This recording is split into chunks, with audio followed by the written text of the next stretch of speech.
and bakey. We gotta get on the road. We got a lot to do. I got my butt up early today, and I'm already 1 hour behind. It's only 6 a.m.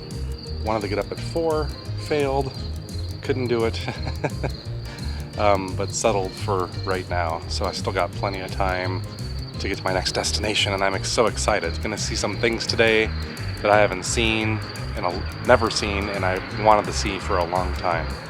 Boy, talking in the morning is hard. All right, another beautiful morning heading out into the Mojave Desert early this time. I did pretty good. You could see the solar panels, all the arrays out there. Beautiful. Same landscape we were looking at yesterday when it was storming. We're driving right back where the storm was. I think the forecast In a quarter mile, keep left to stay on Veterans Memorial Highway. Forecast might have a little bit more in store, so we'll see if we luck out today. But that won't happen until later this afternoon, which could be of concern. Anyway, we've all seen this route keep before. Left to stay on Veterans Memorial Highway. Same as yesterday, except I'm going a little bit further this time and going into California. So I think what I'm gonna do. Continue on Veterans Memorial Highway for 35 miles. You know, I'm not upset with her anymore. She's just doing what she was programmed to do. I'm getting upset with myself for just not knowing better when she's gonna talk. Gosh. All right, we did some off-roading to get to where I'm at today. Woo doggy. So I'm trying to figure out the best route to get out of here so I can take you to the next destination, weather pending, I should say. But, and we might, it seems like that's getting closer, not further away. Each time I look, I see the mist coming this way. So we might get hit. Might have something to see. All right, bye. Evening Star Mine is the name of the place I was just at. One of several mines you'll get to check out on a different episode. In 600 feet, continue straight. I have to admit I've been having some trust issues with Continue straight, then turn right onto Kessler Peak Road. Oh yeah, lady. I've been having trust issues with her after where she took me this morning. She really did something weird. I'm like, why did you do that? Was it a prank? Somewhere that I had no business really, or anybody has any business driving anymore. Although we did it. We made it, so I can't complain. Some white knuckle to it though. So you're getting to see here some of the Mojave National Preserve from the cockpit. Need to remember to wipe the windshield maybe for you, because even though I can see through it, don't mean you guys can. This is a pretty well-maintained road, I'd say, this Kessler Peak Road. Anyway, I'm gonna basically let the front camera roll, let you guys enjoy some of this drive, and then once we get out of here, we'll let you know what we got planned next. Hopefully it's a good one.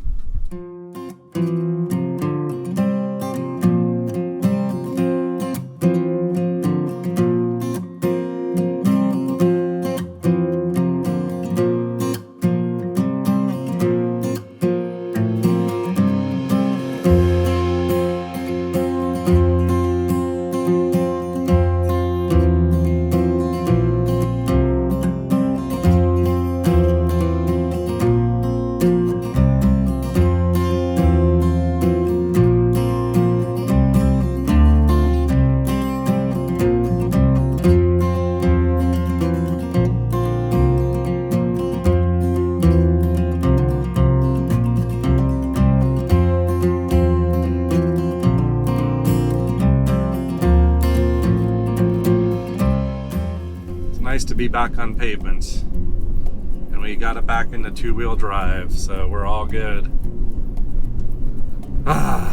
It's just, you know, driving on some bumpy off-roads for hours and hours is exhausting. Now this is my last evening here too, which is a bummer. I'm really enjoying it out here, as I always do.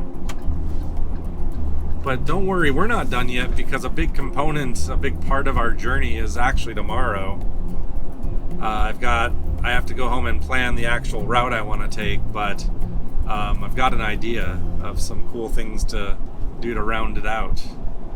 Anyway, off to our left, You might be able to see a snippet of it as a solar farm. I want to say it's the Ivanpah solar facility. And there are roads that kind of drive up in front of it, and people seem to camp in RVs. Out in front of that is probably some public lands. But anyway, I was able to get my drone up.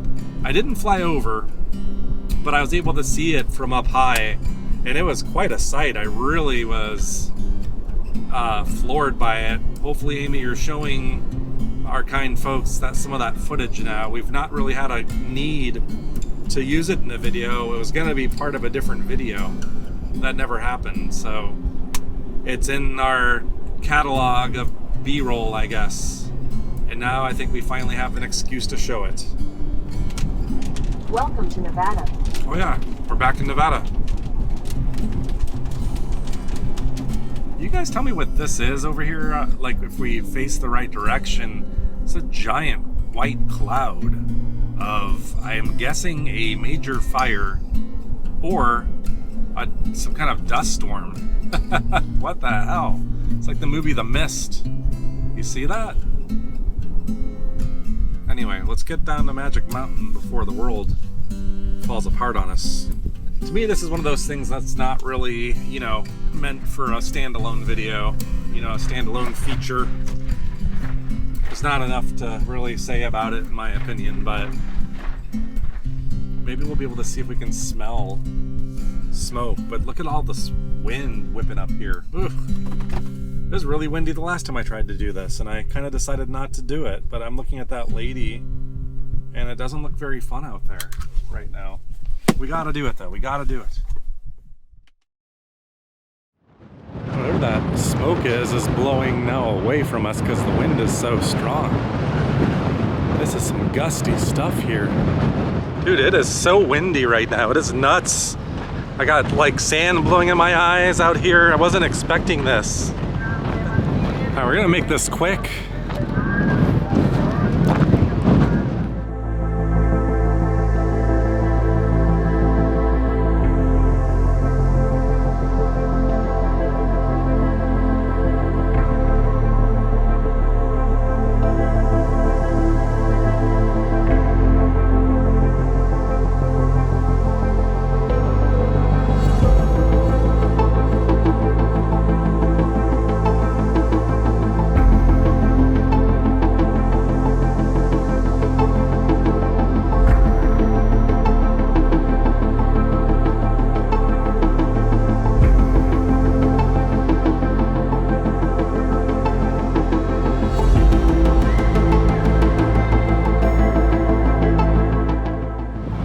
See that wind?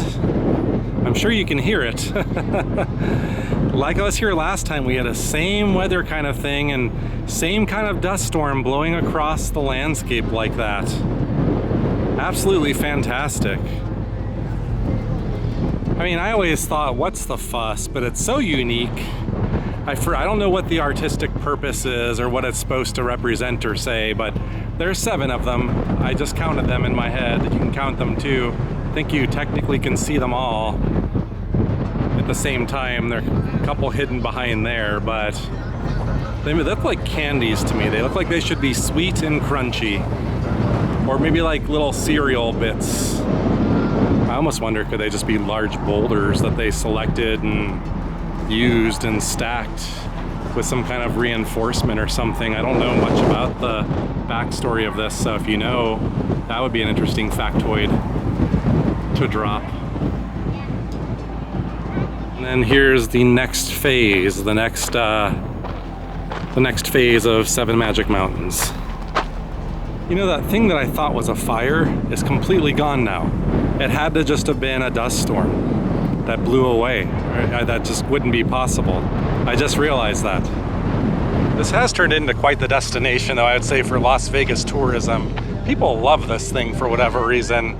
I mean, I'm glad that I've stopped to like check it out up close and personal one time, but this really isn't usually my thing. But at least I'm glad to bring you guys here in case you never heard of it before. The 7 Magic Mountains, right off of the interstate. All right, so 7 Magic Mountains, that was delightful. And now, this actually coming out here put me in great position to make one more stop I would be foolish not to make. which will be another Cactus Atlas first, as well as a Glen first. I've never been to a town out here known as Goodsprings, Nevada. It's maybe what I might call a living ghost town, with lots of old mining history and other interesting history.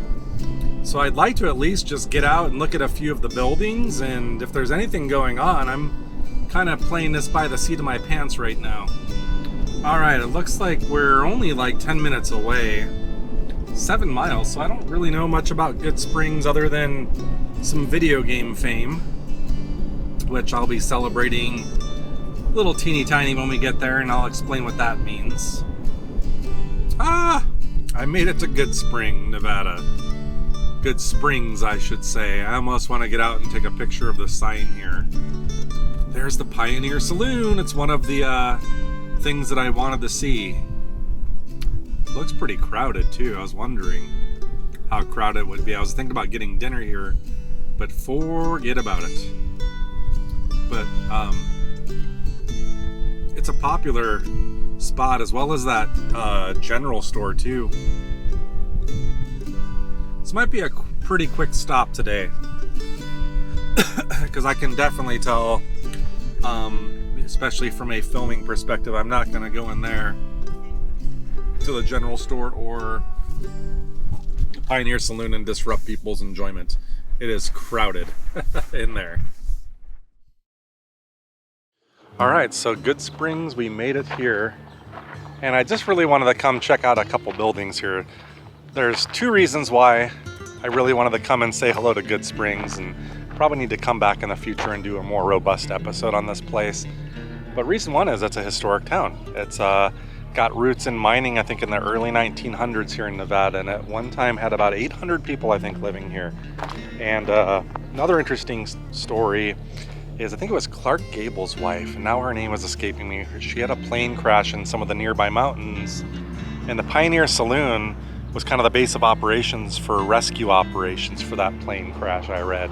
I want to say that it was Clark Gable's wife. Might have that wrong. Amy can always correct me. But anyway, let's check out some of these buildings. You can't call this a real ghost town because there are plenty of modern residents here in Goodsprings today, but you see things like this and it reminds you of a time long past. You see a lot of like little workshop garagey type places like this that have like this kind of shelves, and look, you can see on this side too, just covered wall to wall with little places to store stuff in this really old floor that's just deteriorating. And this one here, that stood the test of the time, and it's got a dirt roof, it looks like. Even has little grass growing out of it. I'm assuming we're allowed to go in these. There are no signs that say no trespassing. And some of the residents of Goodsprings have clearly seen me going in here. The lighting in this place is really awesome. So I wonder what this was. I'm gonna guess a residence. And mainly, you got a couple windows. I don't know why they'd go through the trouble of putting windows in here if it weren't some kind of residence. And it's just really not a bad structure. I didn't come here armed with facts, prepared to do a full-on history lesson for you today. Even armchair historian style, I didn't do a good job preparing facts, but there are some facts that I have in my head from a fictional universe that this town is known for. And for those of you who know that what I'm talking about, those two buildings would be pretty recognizable to you right off the bat. All right, now comes the dorky, geeky part of the video. You guys ready? All right, I brought something here for this trip that I was hoping to do something more robust with it. And most of you will probably have no idea what it is, but some of you will. All right, this is the kind of thing I'm mortified to do here in a town like this, especially with bikers not far at hand. But let me bring out the geeky portion. How many of you know what this is? I'm actually wearing it on my arm here. I don't believe it. I'm gonna get my ass kicked. But I wanted to like kind of show this with the Pioneer Saloon in the background. Basically, it's a video game called Fallout series. It takes place in a fictional universe, a parallel universe, where I think China and the US have a nuclear war. There are survivors that eke out an existence in places like here out in the desert at Goodsprings, where one of the games, Fallout New Vegas, the first level where you start the game off, is here in Goodsprings. And in each game you get one of these thingamajiggers, and you can actually put your phone in this thing, like old phones that were small enough, and you could actually have like a functional screen. But this thing would tell you maps, like it tells you data about your character and all sorts of stuff, as you can kind of see from that fake rendition there inside. It's called a Pip-Boy. But it's really cool. It's really an interesting game, I promise you. Normally people are pretty cool, I find, or in this case, if they don't want you in somewhere, they'll fence it off like that. But you can tell there's some pretty well-traveled trails back here, indicating, I bet you this is part of the walking tour, some of these unknown buildings. Kind of would like to do the walking tour now, but I don't know, here's some more. It's funny, I'm just kind of reminiscing playing Fallout now. Fallout New Vegas as it's known. And I'm actually standing here, and I know that means very little to some of you, but for as much enjoyment as I got out of that, it's just kind of cool being here. Remembering things too, it's weird. So I know that there's a historic schoolhouse here too, that opened in 1913, and last I saw on the internet, the place was still in operation, although the thing I read said they were considering closing the school down, so maybe that's happened since whatever I read was written. But see if we can find that historic schoolhouse. I'm just a little bummed knowing that my going to the Pioneer Saloon and grabbing a burger and talking to you about it, which was my plan, is not going to happen. Just like I said, because it's wall-to-wall people inside and out. Some of these residences look kind of put together like something you would see in the Fallout universe. Here's some really old ones behind fencing. I bet you those are got some history to them there. Like I said, we're talking early 1900s. Schoolhouse was built in 1913, so probably that first and second decade of the 1900s is when this place was really booming.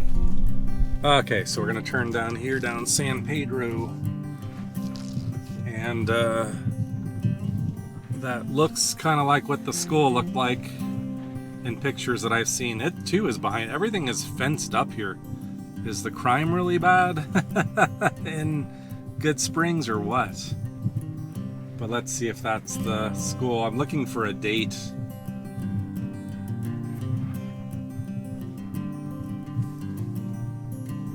Honestly, I couldn't see the 1913 date. I'm gonna guess that's good chance that's it, but I don't know. Everything's so fenced up here, it's like, why even try? So I guess at the very least you got the quick little driving tour through Goodsprings. It's more for me than it was for you probably, but I definitely saw enough to know I would like to come back and do this place more justice and explain more of the history to you guys and let you know what you're looking at better than what I'm doing now, and to go into the Pioneer Saloon, grab a bite to eat, and the general store too. Okay, so now hopefully that's it for the storms. We got our daily dose of storms again.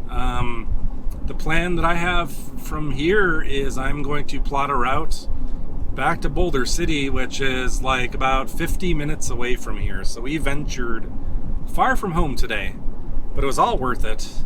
And this may be the last for the night of me talking to you. It depends on how I feel and how time is going and how my research goes for tomorrow. But at the very least, we'll be back at it tomorrow morning for a very full day that I have planned. So, unless something goes horribly crazy wrong. All right, the sad time has come. It is now Sunday morning, the last day of my trip, and we now have to start setting our sights on departing the Mojave Desert. As much as I hate leaving here, I come back so often that I shouldn't be sad. All right, we are now officially on the road, fueled up with hot coffee. That Boulder City Starbucks runs their coffee hot. Some hot stuff, hotter than usual. Anyway, Lake Mead, right in front of yous. Beautiful morning. Figured we'd enjoy the ride out of town together and have something planned to round out this adventure, something worth sticking around for, as always. For you astute observers out there might be wondering, well, Glenn, this is a Mojave Desert themed episode. You're heading back towards Arizona. You're about to cross over the Mike O'Callahan, Pat Tillman bridge that you took us on earlier. Well, how are you going to do more episode? Good observation. But remember, we did start the episode in Arizona also. Welcome to Arizona. There you go. Thought it happened kind of more towards the middle of the bridge, and there's a nice Arizona sign there. That one's much more sizable than the one near Monument Valley. Why don't they have one like that over there? But yeah, we are back now in Arizona. We have now covered 3 states in this very short road trip: California, Nevada, and Arizona. Now, while this is a very typical route for us Phoenicians to go to and fro from Las Vegas to back home, I am going to be taking kind of an alternate route that's about an hour longer than usual today, just so I can keep it real with the Mojave Desert theme, the Mojave Desert plans. I know of another place in Arizona that I discovered once on accident that is full of Joshua trees, and I figured that's a fitting place to end this one with another exploration of a beautiful Joshua tree forest that I know of near Yucca, Arizona, which is kind of the general direction we're heading in. Once we get to Kingman, we're gonna head over to Yucca.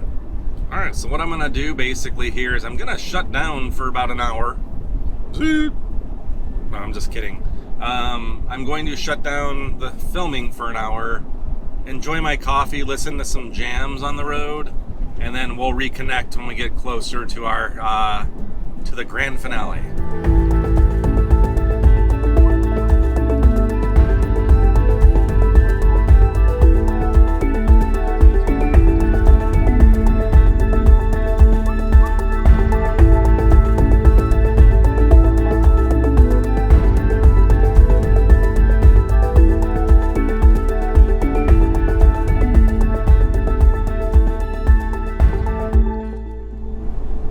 It is a pretty drive though, here on the interstate this morning. Out near Kingman, these cliffs. Very interesting. For those of you maybe that don't know Arizona geography that well, Kingman, I'm trying to think of things we've done around here. The town of Oatman, kind of a tourist trap these days, but we made a video in these parts not that long ago, and a lot of Route 66 history up in this area. So those are some things that Kingman is oftentimes associated with. So I've gotten off now here at Yucca. I'm on Alamo Road that runs parallel to the interstate here, Interstate 40, heading out to Los Angeles. We're about to make an abrupt left up Alamo Road, which, if you've been following the channel for a while, you may recognize this area from when we visited the Boreana Mines, way up in the Hualapai Mountains, which is not our destination today, but we are starting off anyway as if we were heading up there. And you're about to see, as we turn this corner, you should see the Hualapai Mountains. And there's lots that we have yet to explore up in that region. We'll be spending more time, I think, this year out this ways. But for now, I'm looking for an alternate way home to Phoenix through some back roads where we're looking for our friends of the Mojave Desert. So what I'm looking for is a route that heads south, kind of towards Wickiup is where we're going to end up, back out on 93 when we're done with this. But I want to stay on this side of the Hualapai Mountains, kind of sandwiched in between the California border and the Hualapais in Arizona, in this little strip down here. This is where we should find another Joshua Tree forest. Okay, and just as I think I remember last time, I want to say I've come this way before. The pavement ends, but fret not if this is the road that I was thinking of, because it's going to be very well maintained. And it's still Alamo Road is the road we're on. A little washboardy, but not bad, trust me.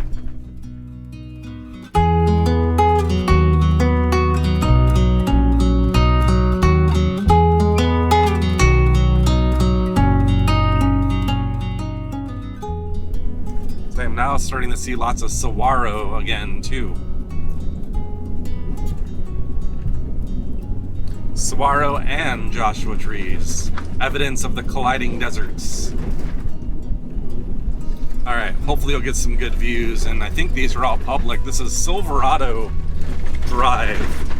I don't know what's back here. There's no, I'd look for no trespassing signs and stuff, but now you might get a sense of why I wanted to come back here and see what we can find. I mean, this is like a botanical garden back here today. Joshua tree, ocotillo. Any saguaro? I just saw some. I'm seeing an interesting mix though of desert plants, and it's really, really colorful today. I've got plenty of time left in the day too. It's still early. It's like 9:30 in the morning and I'm already halfway home, so we're doing well. So we got plenty of time to tool around back here. It's very interesting. I don't know, would one call this the Sonoran Desert? Would one call this the Mojave Desert? What's the differentiator here? Is it if there's more saguaro than Joshua trees or vice versa? And how do these people get to live back here in this amazing place? I'm jealous. I think I'm gonna pull over here and let's take a look on foot, and I'll show you some of the pretty stuff that I wanted to show you. I think I see a bull or two over there too. Hopefully I don't get charged. Oh, I pulled over here so I can show you a few things. So you should be able to see Joshua trees in frame, as well as these guys, the mighty ocotillo in bloom. It's that time of the year. They're getting their green leaves and their orange flowers. And check it out. You got the Joshua tree right back here next to all these ocotillo. Really pretty. I was just kind of looking out my periphery and I saw a bunch of horned beings back there, all just hanging out. I'm not gonna bother you guys, don't worry. Now chances are, as we head towards Wickiup, if I am remembering correctly, that we may see even better spots than this. It's really hard to tell. You can't see far to see where the concentrations are, but you can see quite a few Joshua trees out here, and a big jackrabbit. You see that guy? That is a big rabbit. That is bigger than our cats. He's not too afraid. He's hiding over there. I wouldn't want to mess with him. Anyway, Joshua trees in Arizona again. How many of you knew that? All right, time to get airborne here. Time to get aerial. See what we can see. At the very least, we should have some beautiful views of mountains around this area, so I have high hopes.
This is such a unique mix of plants.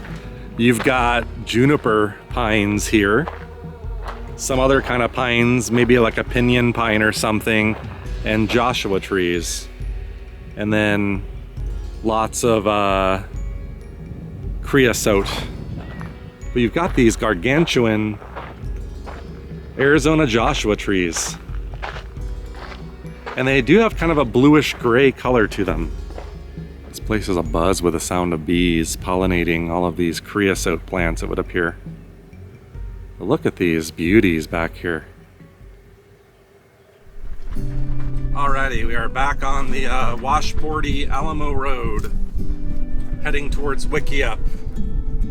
See, it's like when I get back on the main road, it's just in my periphery, I think I see hundreds of Joshua trees, but when I drive in there, at times they seem more spread out. But now I'm like second guessing again, because there are tons of them. You can see some of them from your view too, but we're gonna just push on a little bit further and have some faith. Okay, so from the point I just turned here, left onto a road called Chicken Springs Road. I've not been filming a while because my memory came back and I realized that this last stretch down Chicken Springs Road has some gigantic and lush Joshua tree forests. Look at this. This is what I intended to find. And you can see storms starting to form like anvil-shaped clouds out that way. It's been really crazy, the weather, early on this year. And it's very humid out there today, I would say. It's just really uncomfortable and hot. Current temperature is 85 already. It's only 10:30 in the morning. It's a fun little drive too. It's like a nice smooth road. Smooth as these types of roads go, I should say. And you just see, look at like it's just really nuts how it, like everything's colliding. Now you're in like full-on pine forest all of a sudden. They look like junipers to me.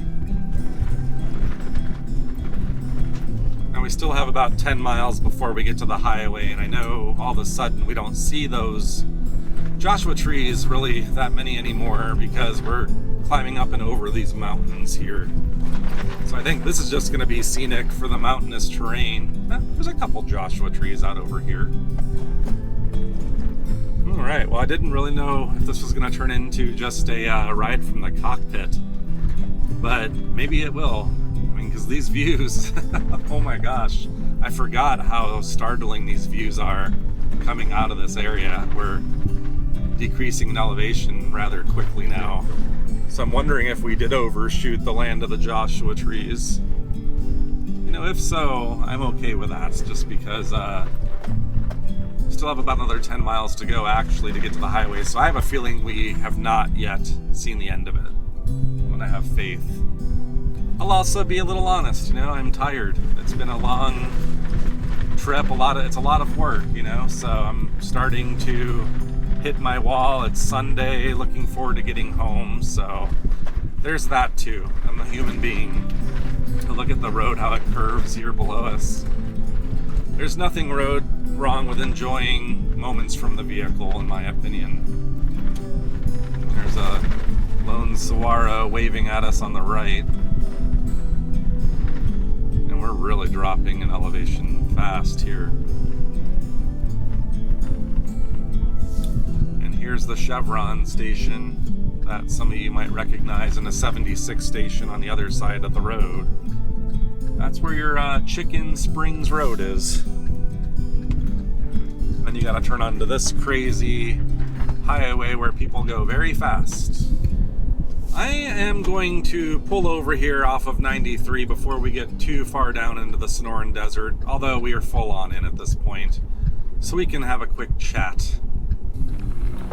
Alright, I'm out on foot here, possibly for the last time on our trip. I want to come over here into Burrow Creek Campground and get a view of the bridge that we just traveled across going south towards Phoenix. It is hot. Oh my God. The last few days have been wonderful compared to this. It is so humid here today, and it feels like it's got to be like 100 degrees or something. Yuck. But I just felt it wouldn't be right if we didn't end an episode properly. And that's what I've come here to do.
Well, folks, it was another road trip.